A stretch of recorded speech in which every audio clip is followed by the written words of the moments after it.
advised, we have a visual on enemy paratroopers in grid Pava uniform 259er, 119er. We're on to them. Break. Request permission to engage with the test. Conduct a smash. Over. Things that people have to deal with and go through and cope with here that they don't face back home.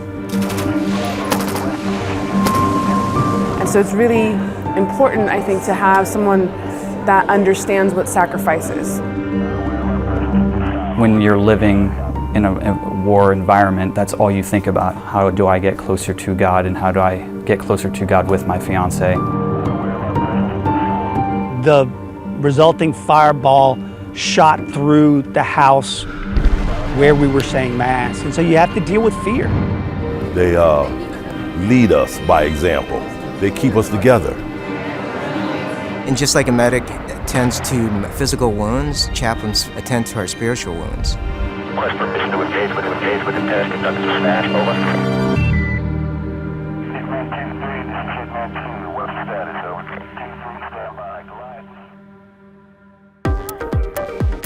Seoul, the capital of South Korea in Eastern Asia. South Korea has a population of 51.4 million people. It's a country where ancient tradition collides with a booming modern and advanced society. Seoul is home to some of the largest high-tech companies in the world. But what's also unique about this country is that it has been at war for over 50 years. The Korean War began in 1950 when forces from the north invaded the south. Armed conflict lasted 3 years and involved the United States operating under the authority of the United Nations Security Council, China, and the Soviet Union. The border between the two countries remains one of the most heavily fortified in the world. No peace treaty between the North and South was ever signed, meaning technically the war never ended and that the two countries are stuck in a frozen conflict. A few hours south of the capital Seoul is Camp Humphreys, the largest military base in all of Asia. So can we have more than half an inch? The compound is enormous, over 3,500 acres, roughly the size of central Washington, D.C. It is in effect a city with a population of over 28,000 troops.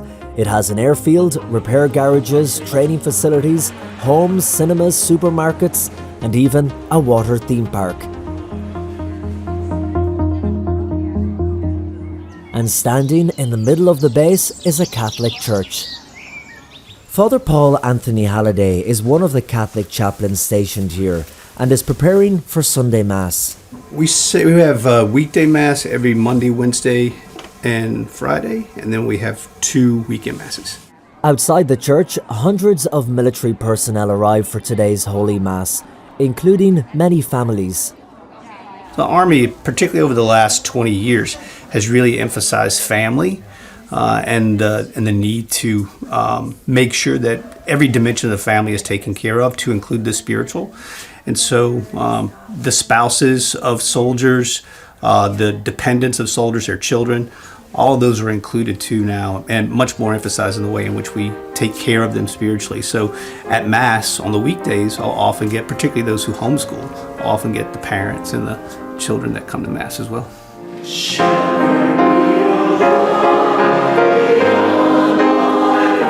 Mass is held here throughout the week and on Sundays could have up to 300 people. The congregation is made up of men and women working directly for or contracted by the US military, from pilots to aircraft maintenance, catering and administration, to captains, lieutenants and every other rank. The whole spectrum of the US Army is represented. Father Halliday recently arrived at Camp Humphreys and understands that the demands can be quite different than that of a normal vocation. It's harder and different.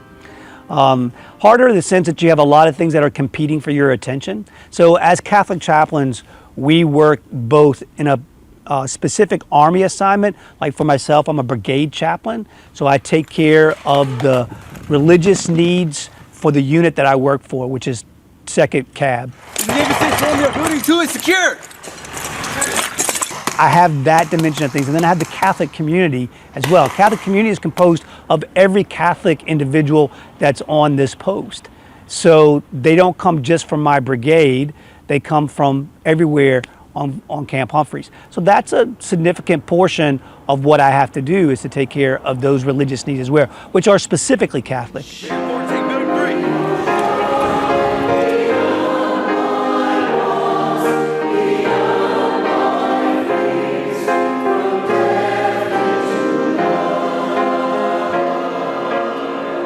Second Lieutenant Jay Carmody is one of the many officers who attend Mass here.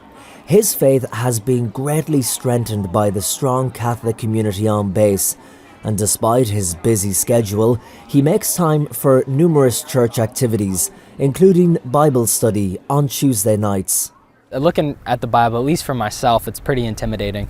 The language it's written in, understanding the time period, and unfortunately I don't have years of life to devote to studying it like a lot of priests. So going to those studies, going and getting a subject matter expert like Father Joe's perspective and also small group reflection on it allows you to synthesize thousands of years of church teaching into an hour on Tuesday night. Those special programs, we have an Active Nights at Columbus chapter as well, really make it a 7-day effort, right? It's kind of easy to go to Mass on Sunday, then go about your day-to-day. But when you've got Mass on Sunday, on Tuesday there's a Bible study, Thursday's the Nights at Columbus, they got daily Mass Monday, Wednesday, Friday. You can be a 24/7 Catholic on Camp Humphreys, which is really a privilege.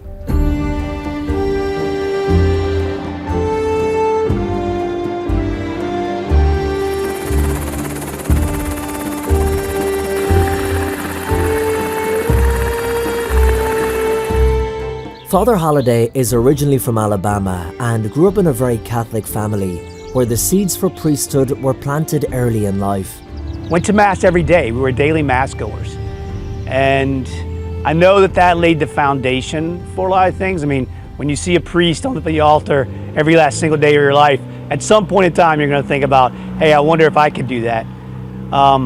But by the time I got to high school and certainly to college, I'd kind of put those thoughts away and had other aspirations for a career in mind. But it was actually during that time I went on to become a Peace Corps volunteer. And it was after I was finishing my Peace Corps volunteer work that the thoughts of being a priest came back to me. The thought of becoming a priest wouldn't leave his mind, no matter how much he tried to ignore it. Maybe I should just go and try this thing. Don't really think that that's what's for me, but if it's going to be dogging me through all these times, maybe I just need to give it a try and put it to rest. And so I did, and 10 years later I was a priest. So that's how it happened. As long as armies have existed, there have been military chaplains. The Bible tells of the early Israelites bringing their priests into battle with them. Pagan priests accompanied the Roman legions during their conquests, and as Christianity became the predominant religion of the Roman Empire, Christian chaplains administered to Roman soldiers. In fact, the word chaplain is derived from capa, the Latin word for cloak.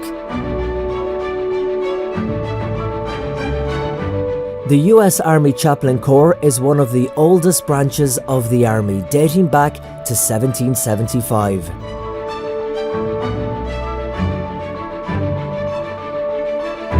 Since the War for Independence, chaplains have served in every American war.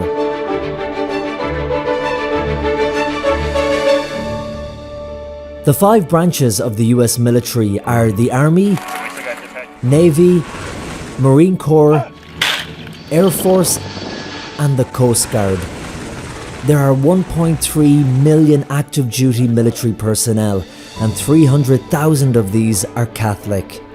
Currently, there are only 184 Catholic chaplains on active duty, which means that the ratio of priests to military personnel is 1 priest per 1,700 individuals, and that figure doesn't include military families, which would make the ratio even larger.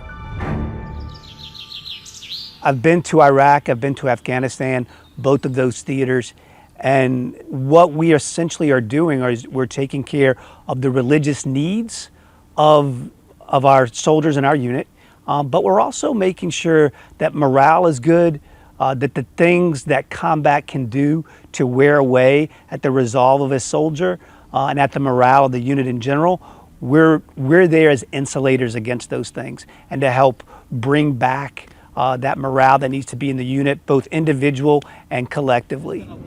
At Camp Humphreys, despite the Korean War being a frozen conflict, the soldiers here must always be in a state of readiness should tensions on the Korean peninsula ever boil over, and the chaplains are expected to be ready at all times too. So our presence here is all about sustaining peace, and this is what we want to try to maintain.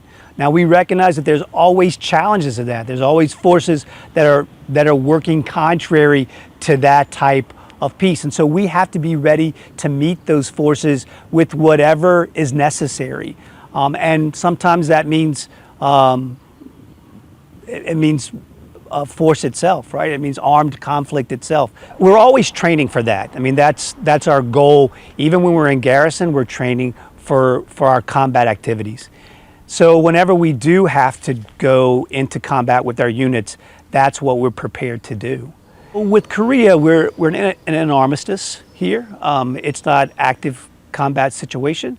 So a lot of what goes on is very similar to garrison type of ministry that we do back in the States, but always with that heightened sense that, hey, we're here to take care of whatever happens in this area. You start subtracting the first low shot, then a high. Having strong Catholic priests on base seems to have a really positive effect on the soldiers.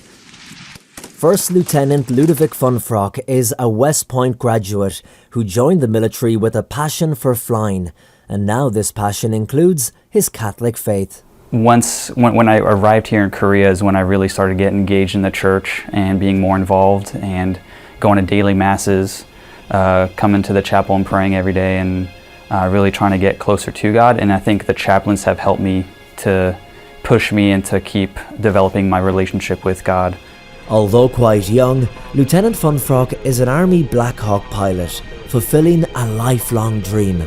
I'd always loved flying. When I was a kid, I'd make little Lego planes and fly them around the house, and always loved taking plane rides, going to visit family and stuff. And so I decided to go aviation, and then right after West Point, went to flight school down in Rucker. After that, came here. Moving from the US to a foreign country on the other side of the world can be a hard adjustment. Being just raised in the US, and that's kind of all you get, coming to Korea and experiencing the new culture, different foods. Took a while to get used to kimchi, because it's a pretty different food and flavor that you're usually not used to in the US. Not understanding the language can make it really difficult and is intimidating for someone who has just lived in their one town for their whole life in the US. And chaplains do help bridge that gap by taking soldiers out and experiencing the Korean culture. Living every day in a state of readiness for war can be wearing psychologically, and so time in front of the Blessed Sacrament gives the soldiers a chance to ground themselves in prayer. A lot of it is to get your mind off of being in war. When you're living in a war environment, that's all you think about, like, am I going to survive that next day or whatever. And I think having chaplains there allows you to take your mind off of that, and kind of what we talked about in the sermon today is you need that time to dedicate to God and your relationship to God. And I think having chaplains in the military helps develop a situation where you can block off some of your daily time to devote to God. The presence of Catholic chaplains on the base is also extremely important because of the stage most of these young soldiers are at in life. These are formative years when they are grappling with life's big questions and also embarking on new chapters. Some people may need marriage counseling. Some people may need pre-marriage counseling. They're looking at getting married. Some people may want to become Catholic, and so they're looking for the RCIA program. Some people may just have questions about Catholicism. They may not be Catholic themselves, or perhaps they were and have left the church, but they have questions about the faith. And so they come to us really for all different needs. And that's essentially what we're established within the military to do, is to take care of the religious needs of the soldier. Just got recently engaged in like how to prepare for marriage and how to make sure we're doing everything the right way to make sure that we have a successful marriage later on down the line. So with me, it's just been a lot of how do I get closer to God and how do I get closer to God with my fiance. One of the biggest struggles that soldiers have to deal with is loneliness. For many, deployment to somewhere like Camp Humphreys means they are leaving behind their family and loved ones, often not seeing them for months at a time. Second Lieutenant Athena Daly is one of those separated from her family. Her husband is also working in the military, but was assigned to Fort Leonard Wood in Missouri. The position that he has, he can't leave Fort Leonard Wood. I came here by myself, and we chose to leave our daughters with him so they could have the stability of school and their friends and those things. It's hard to be alone all the time. I don't get a lot of friends because, as lieutenant, you only have officer friends, and then as a female, you don't want to be hanging out with males. So it's kind of lonely. And I reached out to Father Campbell. It was getting really difficult. I miss my daughters so much, and it's really hard. And I was thinking, I don't know if I can do this. But he reminded me that, fidelity, and that I came here, and that I was, God put me here for a reason, and that I have to finish what I started. And so for a lot, I know in the Army you can go anywhere, and there's going to be a chaplain.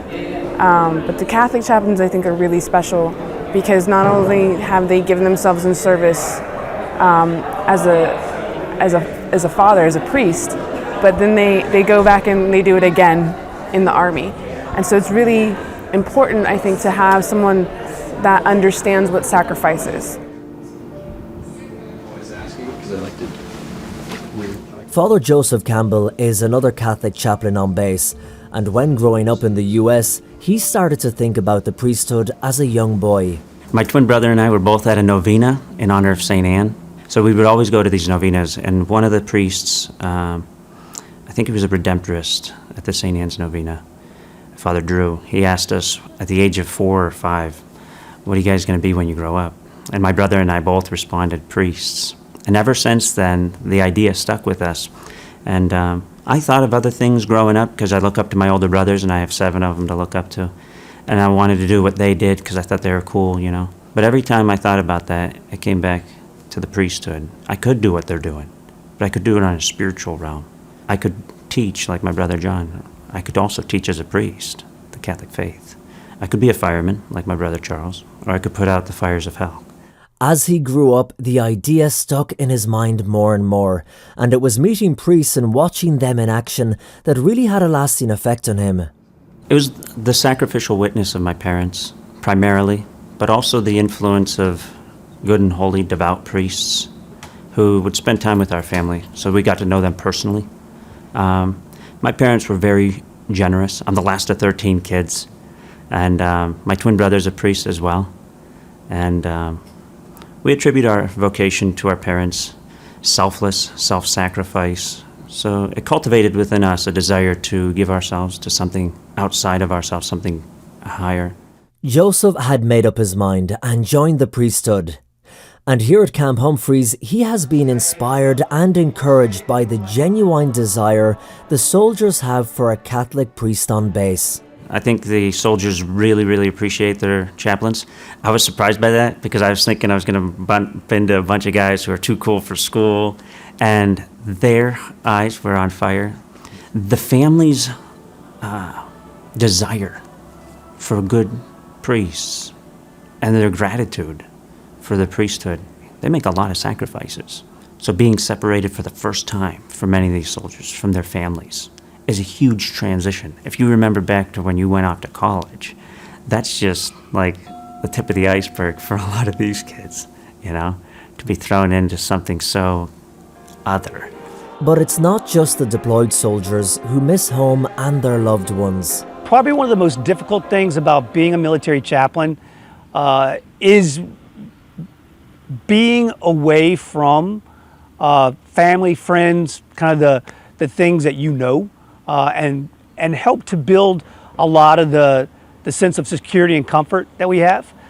Whenever you take yourselves away from those things, you got to be ready to let the vacuum of that and how it works on you be there. You just got to be ready to deal with it.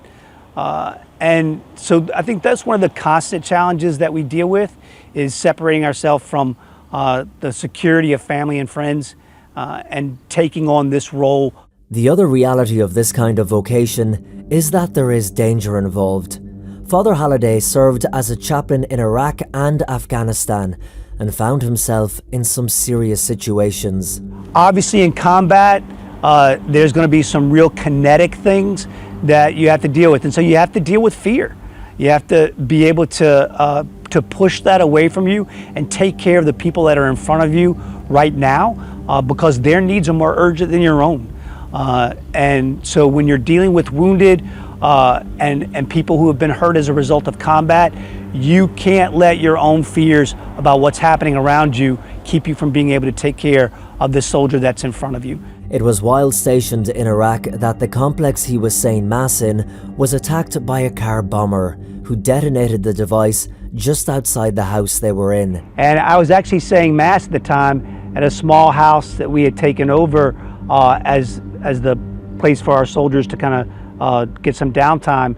About 25 yards from the entry control point, we had a V-bed, so a vehicle-borne improvised explosive device, to roll into the control point. And as the soldiers were checking out the vehicle, the occupant and driver of the vehicle detonated a bomb that exploded.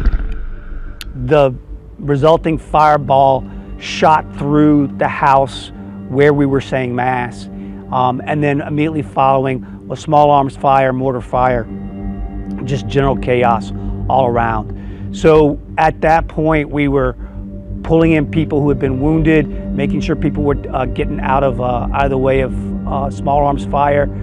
Everybody that was in Mass certainly then they go to work. They go to do what they have to do, and that meant that myself and the chaplain assistant were doing the same thing in terms of taking care of people who were wounded in this.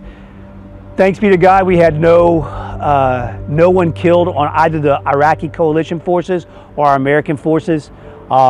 And we suppressed that particular moment of conflict in a way that brought about kind of a general or relative peace to the situation. The danger Father Halliday and his colleagues faced there was real, and although it's calm on the Korean Peninsula at the moment, they must always be ready. When President Trump visited the base, he spoke about the admiration he has for the troops here. This is a very impressive group of people.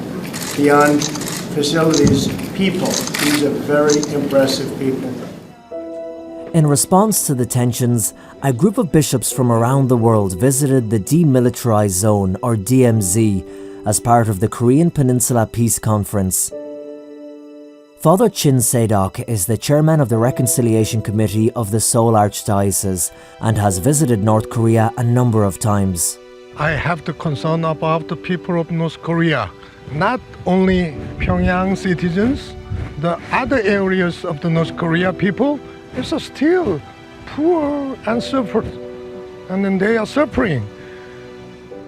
While inside the joint security area, the presence of church officials aroused the suspicion of the North Korean soldiers, who came right up to the window to get a good look at Cardinal Oswald Gracias, Archbishop of Bombay, India. To see it in real life, it's different when you see it in real life, and to get the feel. People outside were wondering what's happening inside, and we were wondering what's happening outside. But that happens. There is always some doubt, suspicion. All that, those clouds will move. Clouds will move. I'm hopeful that will be a thing of the past, will be history soon.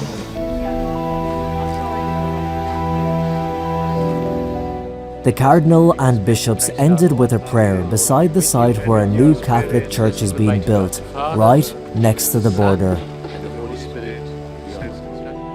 I know that there are a lot of people who pray for peace around the world, and they think of the particular conflict situations that are happening. So obviously the things that come to mind are Iraq, Afghanistan, Syria, and I'm sure people think of Korea, particularly in light of recent events as well, when they pray for peace.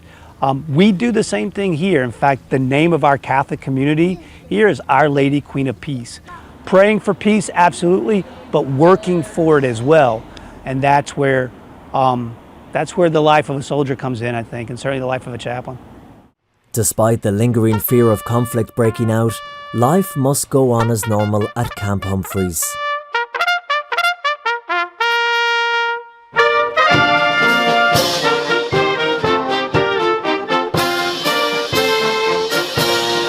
Colonel Cameron Song Sellers has been in the Army for more than 28 years.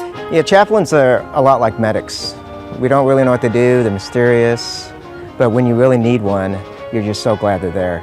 He first encountered a chaplain when he was a newly enlisted soldier in the Army.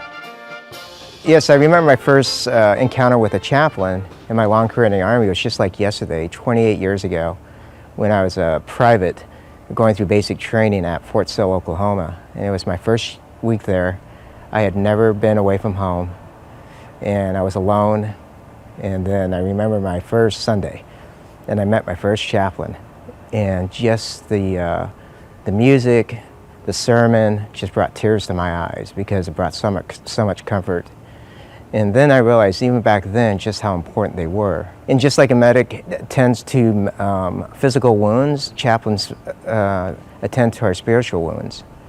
And that's why they become so important at that moment. Later in his career, Colonel Sellers worked at a prestigious post in Washington at the Pentagon, where again he was able to attend Mass on site as there was a chaplain present.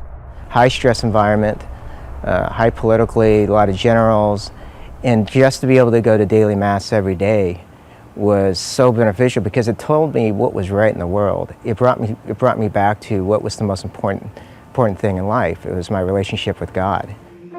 As the military is constructed of so many different levels and ranks, another positive aspect of having a strong faith presence within the US Army is that it is a reminder that in the eyes of God, there are no ranks.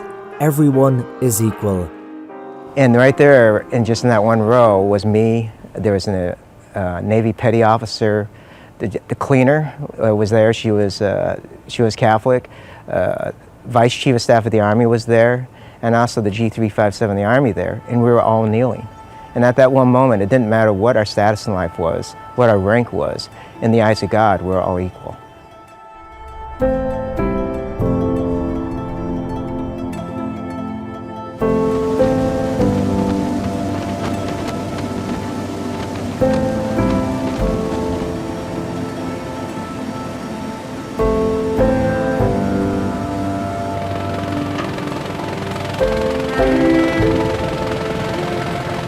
Colonel Sellers strongly believes the sacraments help all those working within the military. It's really important to have Catholic chaplains because we need access to the sacraments, and that's what Catholic chaplains do. And for the Colonel, his faith is extra special to him because of how he started in life. Born in Korea, he was found as a baby, abandoned in a pile of trash in an alleyway. He would go on to be adopted by parents in the US, so his identity and faith is something he had struggled with. I would have to say I came into the Catholic Church kicking and screaming.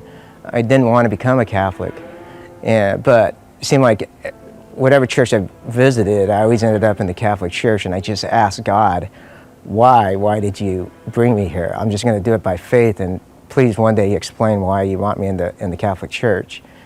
And it came back later, it was because I was Korean American, I was adopted, and I needed a family. And the Catholic Church offers this family of universality, because wherever I can go in the world, there's a Catholic Church. The sacraments can be administered to me, I can be part of a family. And when I was struggling over my identity as a Korean or as an American, I knew my identity was in the Catholic Church because it's rooted in the identity of that we're all made in the image of God. So knowing that I was part of God's family was more important. And at that point, I realized that's why God brought me home. We're meant to have a relationship with God. and we're made in His image. We have His DNA, and anything short of pursuing that relationship to Him is just an addiction. We'll never be satisfied with what we pursue. That's why it's important to me being Catholic, why it's important the sacraments, because I cannot be the person that God wants me to be without Him.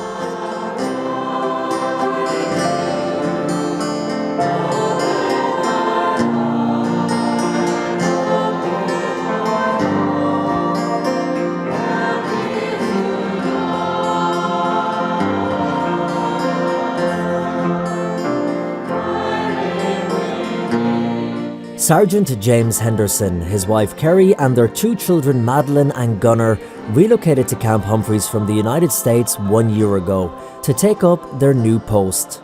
First thing that we went to when we got here, we were here 2 days still in the hotel, but we were here at Catholic Women at a Church, meeting other women. The first kids my kids played with were people we had met there, and it's scary to move across the world, and it's so nice to have somewhere to come home to, no matter where we are, to have that familiarity. And I know that not all posts have such a wonderful Catholic community. In the name of the Father, the Son, and the Holy Spirit. Amen. Our Father, who art in heaven. Each week there is also religious education for children next to the church.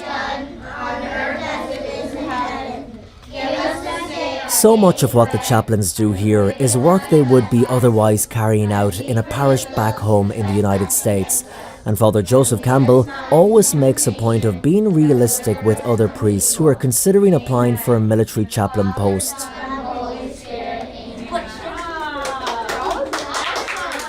What I often remind my soldiers of is that oftentimes we join these things and get involved in things with the ideal of a heroic death, sacrificing, and a hero's death, you know?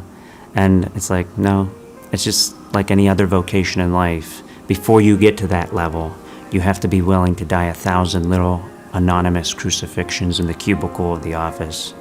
And it's in that we acquire the virtues that help us to become more fully human, fully alive, that great saint that God created and calls us to be. One of the reasons I love being a priest is because it calls us to an intimacy with our Lord that's like no other.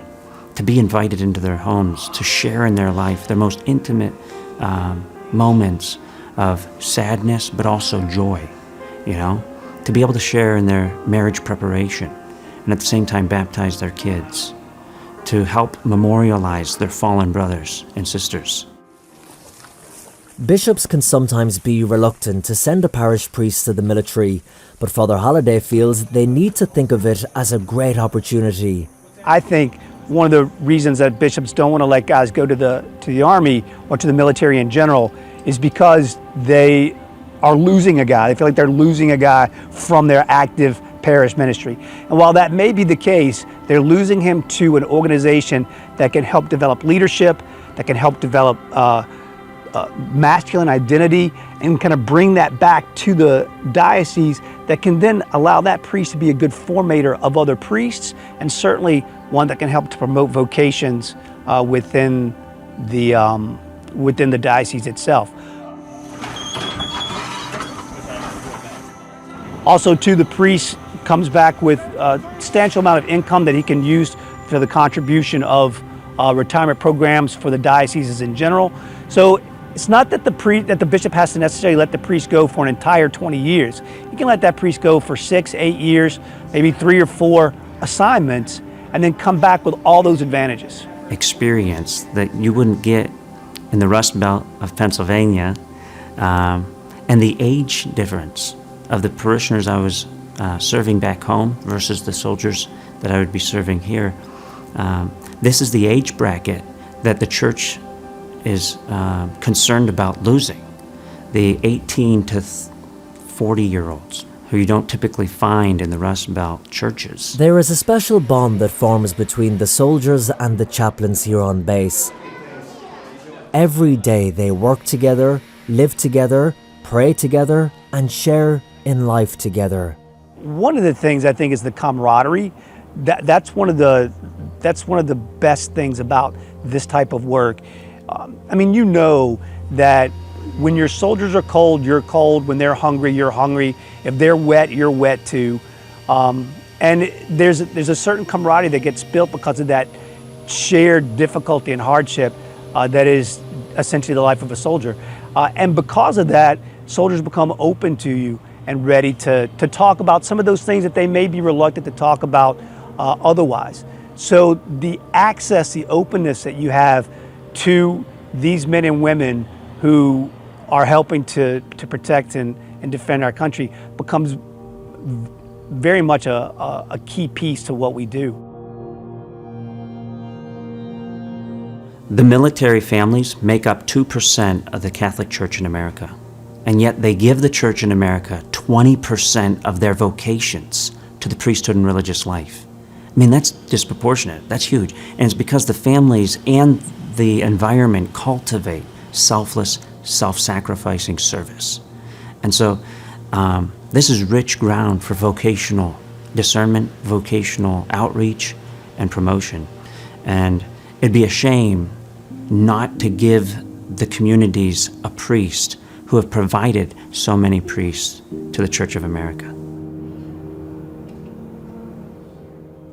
I think the last numbers that I've seen from our recruiting office is that we only have 80 Catholic priests on active duty right now. 80 Catholic priests to serve the entire United States Army, and even at that, that's a global force, right? So we're everywhere in the world.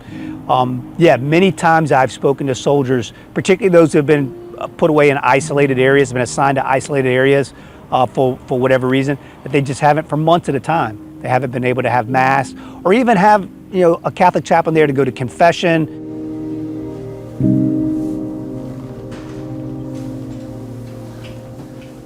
They both are great, outstanding, beautiful homilies every single Sunday and Saturday. We're glad to have them here.